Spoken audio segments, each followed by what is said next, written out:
क्या 2027 में पूरा मुस्लिम समाज समाजवादी पार्टी के लिए एकजुट होगा? 2027 के विधानसभा चुनाव के लिए अभी से ही चुनावी गणित फिट किए जा रहे हैं। 2022 के उत्तर प्रदेश के विधानसभा चुनाव में कुल 34 मुस्लिम विधायक जीते थे, जिसमें से अकेले 31 विधायक समाजवादी पार्टी के थे। जहां पर 2022 के उत्तर प्रदेश के विधानसभा चुनाव में समाजवादी पार्टी, आरएलडी और ओम प्रकाश राजभर की सुहेलदेव पार्टी का गठबंधन था। 31 मुस्लिम विधायक समाजवादी पार्टी जीते थे, बाकी ओम प्रकाश राजभर और तो कुल मिला करके उत्तर प्रदेश में 403 विधायकों में से 34 मुस्लिम विधायक जीते थे। लेकिन उससे पहले एक और चीज जान लेते हैं कि उत्तर प्रदेश के 2022 के विधानसभा चुनाव में किस पार्टी ने कितने मुस्लिम प्रत्याशियों को टिकट दिया था। सबसे ज्यादा 2022 के विधानसभा चुनाव में बसपा, जिसमें से एक भी प्रत्याशी नहीं जीत पाया था। वहीं पर कांग्रेस ने 2022 के विधानसभा चुनाव में 75 मुस्लिम प्रत्याशी उतारे थे, जबकि कांग्रेस का एक भी मुस्लिम प्रत्याशी नहीं जीत पाया था।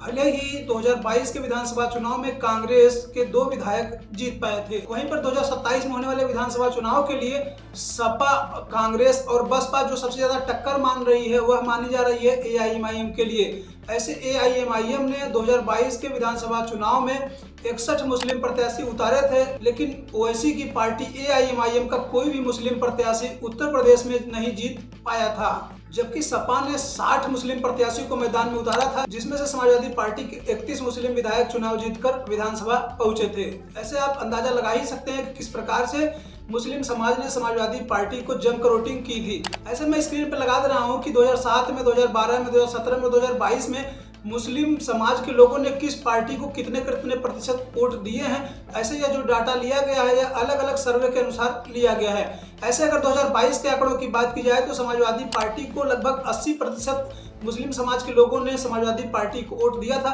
जिसमें से समाजवादी पार्टी के 31 मुस्लिम विधायक चुनाव जीते थे।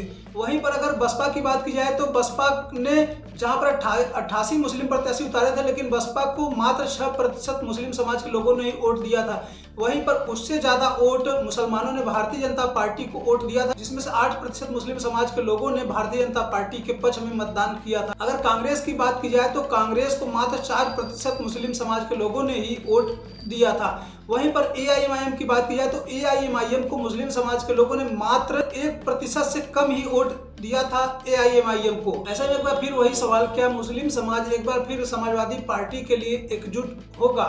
लेकिन कहा जाता है कि राजनीति में कुछ भी अस्थायी नहीं होता है, क्योंकि मुद्दे बदलते रहते हैं, समीकरण बदलते रहते हैं और राजनीति भी बदलती रहती है। लेकिन यह कहा जा सकता है कि 2022 का इतिहास बताता है कि मुस्लिम समाज के लोगों ने समाजवादी पार्टी का भरपूर समर्थन किया था। तो क्या 2027 के विधानसभा चुनाव में पूरा विपक्ष एकजुट रहेगा?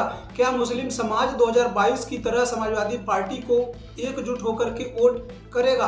आप सभी लोग क्या सोचते हैं? अपनी राय जरूर